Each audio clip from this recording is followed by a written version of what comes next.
আমরা জানি কোন স্থায়ী প্রতিষ্ঠানে অস্থায়ীভাবে কোন শ্রমিককে কাজে লাগানো যায় না। আপনি ডক্টর ইউনূস সাহেব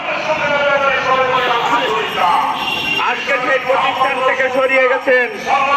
বিগত দিনের ফ্যাসিস্ট হাসিনা সরকার আপনাকে সরিয়েছে, যেমন ঠিক আমরা দেখলাম এই 5 আগস্টের পরে গ্রামীণ ব্যাংকের 672 কোটি টাকা ফাঁকি ছিল, মামলা ছিল, সেগুলো থেকে নিষ্পত্তি নিয়ে নিলেন। আমরা দেখলাম আপনার নামে যে মামলাগুলো ছিল সেই মামলাগুলো আপনি এখান থেকে নিষ্পত্তি নিয়ে নিলেন। আমরা বলছি নিশ্চয়ই আপনি সেটা পারেন, যখন ক্ষমতায় আছেন ক্ষমতার ব্যবহার করবেন, এটা ঠিক, কিন্তু তার মানে এই নয় মানুষের পেটে লাথি দিয়ে মানুষকে অভুক্ত রেখে আপনি আপনার ক্ষমতার দাপট দেখাবেন। মানুষ মানবে না। আপনাকে হুঁশিয়ারি করে বলতে চাই, হাসিনা সরকার টিকতে পারেনি, হাসিনা সরকার বৈষম্যের কাছে টিকতে পারেনি। ওই বৈষম্য বিরোধী আন্দোলনের ধারাবাহিকতায় 18 সালে সেদিন ছাত্ররা রাজপথে নেমেছিল। সেই ছাত্ররা এক সময় দাঁড়া বেঁধেছিল, সমস্ত শ্রমজীবী মানুষদেরকে তারা যুক্ত করতে পেরেছিল। আমরা গ্রামীণ ব্যাংকের 4th শ্রেণীর কর্মচারীরা এখানে শুনেছেন 2200 তারা দিন মজুর আছে, এখানে আউটসোর্সিং থেকে লোক দেওয়া আছে, সেটার এক বিশাল কাহিনী। আদৌ তারা আউটসোর্সিং নাকি তাদের নিজস্ব তৈরি করা আউটসোর্সিং, সেটা নিয়ে প্রশ্ন আছে। শুধুমাত্র শ্রমিকদের খাটানোর জন্য, শ্রমিকদের মজুরি কম দেওয়ার জন্য আউটসোর্সিং নাম দিয়েছেন। এইখান থেকে আপনাকে বুঝতে হবে এই যে শোষণ, এই শোষণের একটি অবসান এই দেশবাসী করবে। সেদিন হয়তো আপনি হাসিনার মতো ক্ষমতায় থাকতে পারবেন না। একজন ক্ষমতার দখলে আজকে এখান থেকে আপনাকে শিক্ষা নিতে হবে। বিগত দিনের সরকারের কাছ থেকে শিক্ষা নিয়ে দেখছেন, ভালো হবে। আমি বন্ধুগণ আমরা বলতে চাই, হাসিনা সরকার যে কাণ্ড করার জন্য ক্ষমতায় টিকে থাকেনি, একইভাবে দেশ শাসন করার চেষ্টা করছে ডক্টর মোহাম্মদ ইউনূস। আপনিও একটু ভাববেন, কোন জিনিসে চিরস্থায়ী হয় না। মানুষের মৃত্যু যেমন চিরস্থায়ী নয়, মানুষ যেমন জন্মিলে মরিতে হয়, সেই বতুল মুখোপাধ্যায়ের গানের মতো ডক্টর ইউনূস সারা জীবন ক্ষমতায় থাকবেন না।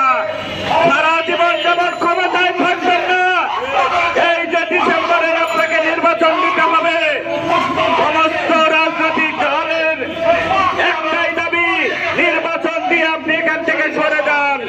5 আগস্টের পরে মানুষ ভেবেছিল, মানুষ 5 আগস্টের পরে ভেবেছিল আওয়ামী লীগ, বিএনপি, জামাত, জাতীয়তাবাদী এরা বড় লোকদের পার্টি, এরা লুটে ফুটে খায়, এরা গরিব মানুষদেরকে শোষণ করে।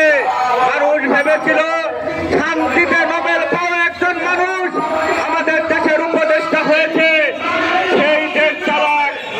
কিন্তু 6 মাস, এই 6 মাসেই আপনাকে আর মানুষ চায় না। আজকে আর মানুষ আপনাকে ক্ষমতায় দেখতে চায় না। ডক্টর মোহাম্মদ ইউনূস তার জ্বলন্ত প্রমাণ আজকে এই যে রাজপথে আপনার প্রতিষ্ঠানের লোকজন এসে দাঁড়িয়েছে। 32 বছর থেকে চাকরি করে ওই 12 সাল থেকে আপনাকে এই গ্রামীণ ব্যাংক থেকে মানুষ জানে আপনাকে সরিয়েছিল। কিন্তু আমরা একটু আশা নিয়ে এই 5 আগস্টের পরে আশা করেছিলাম, এই 4th শ্রেণীর কর্মচারীরা আশা করেছিল এবার হয়তো আমাদের দিকে ওই সৃষ্টিকর্তা মুখ তুলে তাকিয়েছে। কিন্তু আশায় গুরুবালি করে দিলেন ডক্টর মোহাম্মদ ইউনূস। আপনি যে কাজটা করলেন, নিজের ট্যাক্স ভ্যাট মওকুফ করে নিলেন, মামলা মওকুফ করে নিলেন, অথচ নিজের ঘরে দেওয়া শান্তি তার কোনো নিরসন করলেন না। আমরা মনে করি এখানেই তো বৈষম্য, এখানেই তো 5 আগস্টের সাথে ওই সাইদ মুখ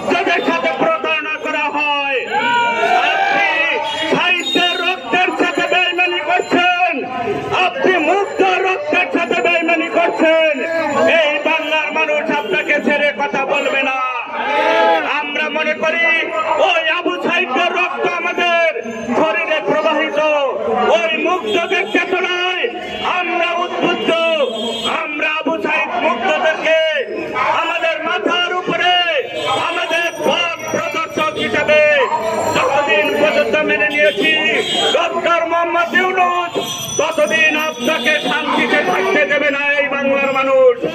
আপনি যে কাজ করছেন, আপনি শ্রম আইনকে লঙ্ঘন করে আইএলও কনভেনশনের যে নীতি, বাংলাদেশ ব্যাংকের যে বিধান, সমস্ত কিছুকে বৃদ্ধাঙ্গুলি দিয়ে